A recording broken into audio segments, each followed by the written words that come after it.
Hi. Hi. Hey guys. Are you there? Hey Facebook world. How you doing? It is Adele and Tony. Martel from Second Mile Marriage. And we're going to give you a chance to join in and chat with us. Tonight we are doing a Facebook Live discussion with you with one question that we're focusing on.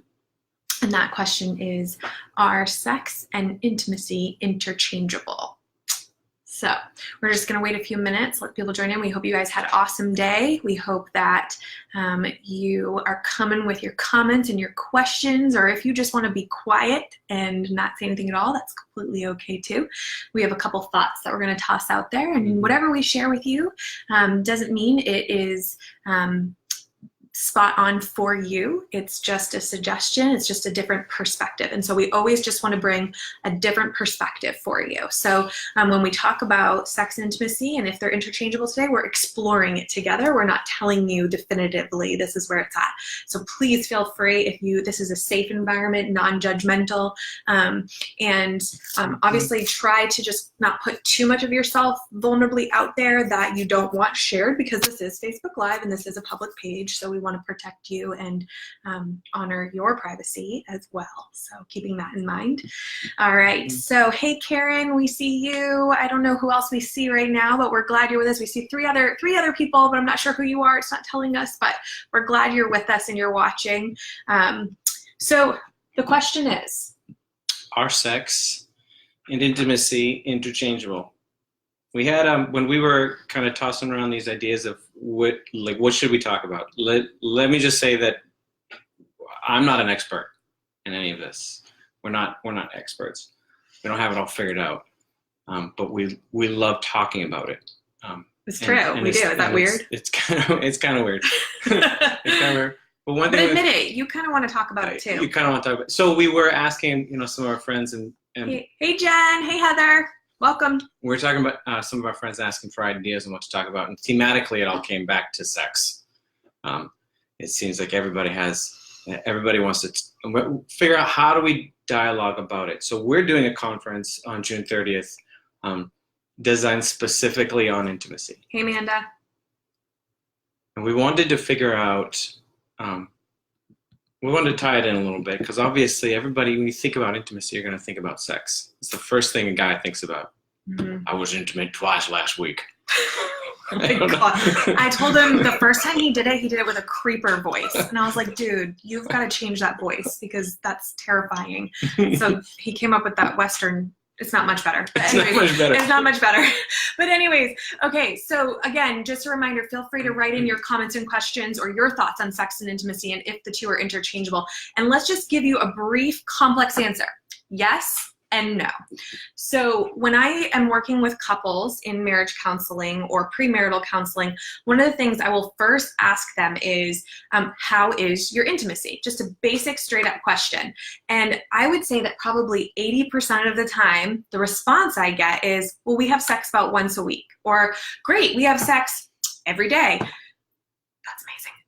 But what that does for me as a therapist is it kind of cues me in and lets me know, oh, this is their foundational approach to what intimacy is in their marriage. And it's baselined and functioning off of their sex life. And so is sex part of intimacy? Absolutely, for sure. You feel intimate. You feel close with the person you're having sex with, hopefully, in your marriage. Sometimes, because we are physical beings, we're able to have sex and it's not real intimate. Yeah. And that's something we have to work on. Mm-hmm. Yeah, it's totally 100% possible to have sex and not be intimate at all. It's just an action. Right. It's just something, well, this should probably be PG-13, but for some people it's just about getting off. Right. And that is not, hands down, that is not being intimate. This is the physiological action that's taking place, and there's no real connection with the spouse or your partner. Mm-hmm. So we want to kind of demystify that and kind of bring people into this place and understanding that it it should be something different. The human body needs it to be something different. Yeah, so one thing that's really cool when you study the brain, you look at the different hormones that are released and the different parts of the brain that are active during sex and active during times of intimacy, and they are the same. And so it's really neat because your body is designed from infancy to desire and require intimacy. Intimacy in the sense of a feeling of closeness, a sense of security, and a degree of unique attachment.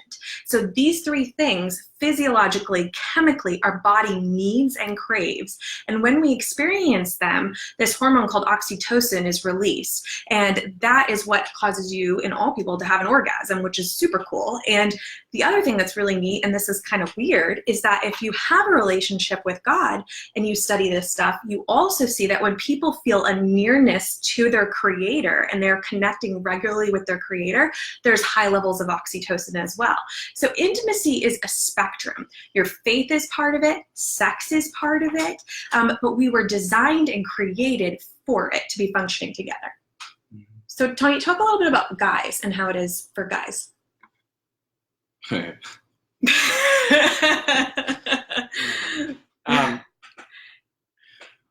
Hey guys, it's good to see you all. Deborah and Jamil and Sherry, Elisa, we're glad you're with us. Guys are, we are... Keith, what's up? Hi, Keith. It's, what did I say earlier? That You told me not to forget it. I know, I told you not to forget because it was so good. About blanks. connecting. About how you are intimate with your wife and you're having sex with her and you think that's meeting her intimacy need. Yeah, it's entirely possible to not connect with our wives. Yet still be having sex.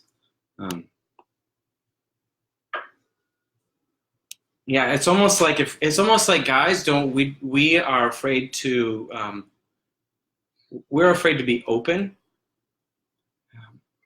in a relationship because partly because we don't maybe understand our emotions, or we're afraid to let our spouse see our emotions, and especially in sex, the way our culture has taught us to think about sex.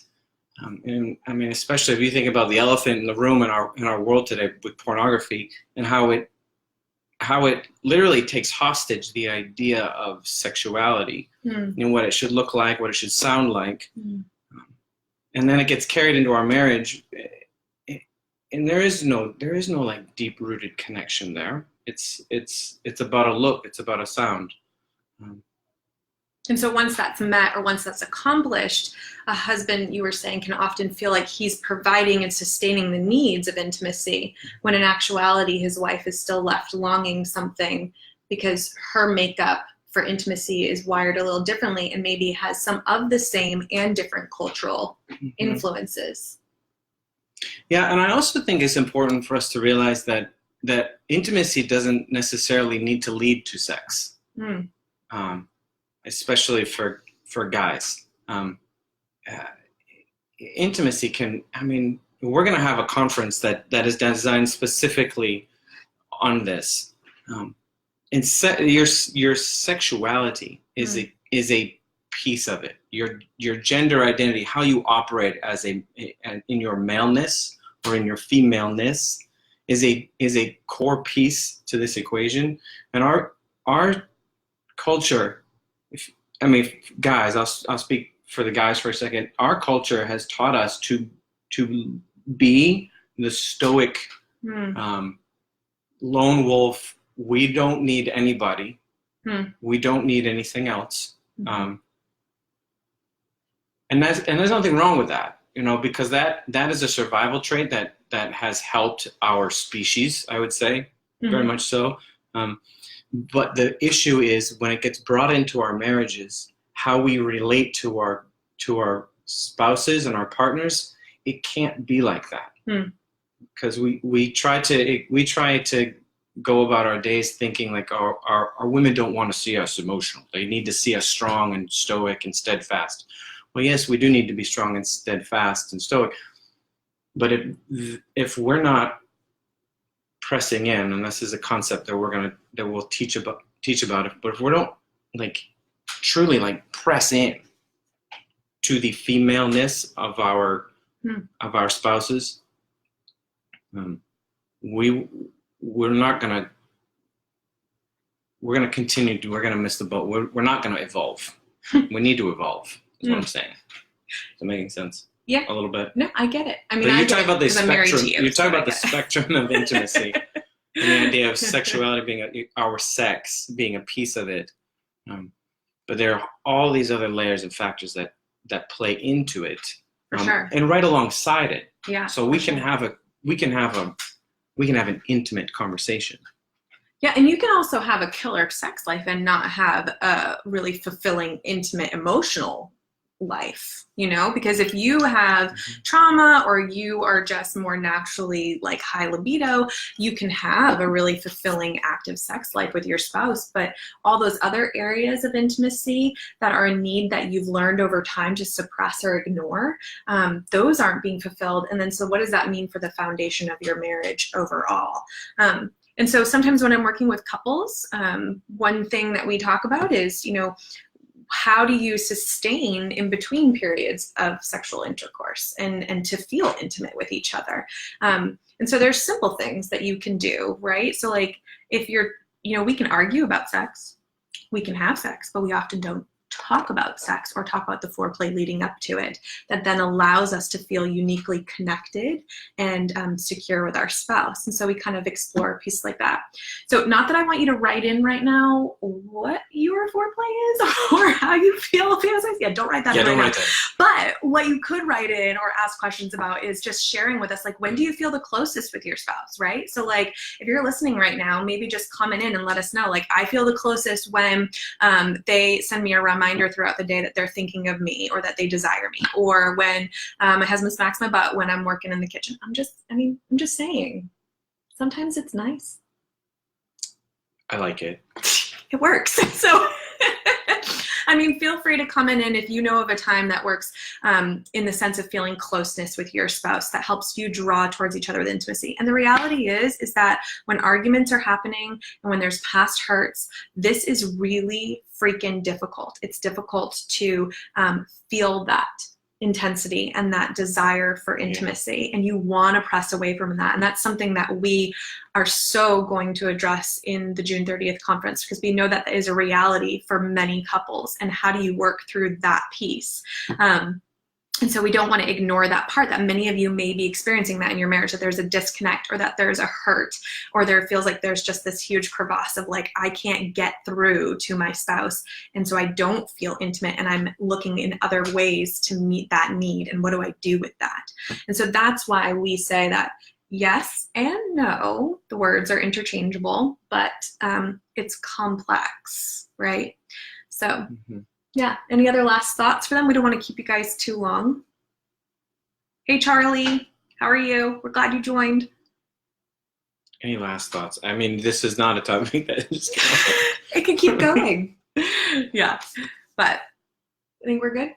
Yeah. Okay, so guys, we're glad you joined, and we don't want to keep you all night and prolong. We want you to just get a glimpse of what we're talking about. We're going to keep doing Facebook Live discussions leading up into the conference, and then after we'll be kicking off some Facebook groups for Second Mile Marriage. But if you have thoughts after this, like if this leaves you with thinking like, man, I don't know what intimacy is, or man, I'm not experiencing it, or hey, this is when I feel it the most, you can keep on commenting and we'll respond and engage in this conversation with you. It doesn't have to be over just because we're tuning out live. So I do want to leave this one thought for the people that are listening. I think that intimacy can, if you really want to take some intentional steps, work on your communication. Because your sex is communication. Your dialogue is communication. The way you sit, the way you posture.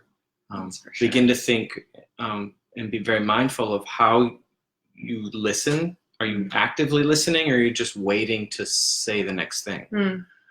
Are you? Sometimes in counseling, I'll say, are you being a student of in this conversation or in this fight right now? Are you being a student of your spouse, or are you waiting to explain yourself? Yeah. So communication. Because you can feel when someone you love is waiting to just explain themselves. You don't feel vulnerable, and you don't feel like exposing yourself to be more intimate with them. And then that's when we shut down. That's when we shut down.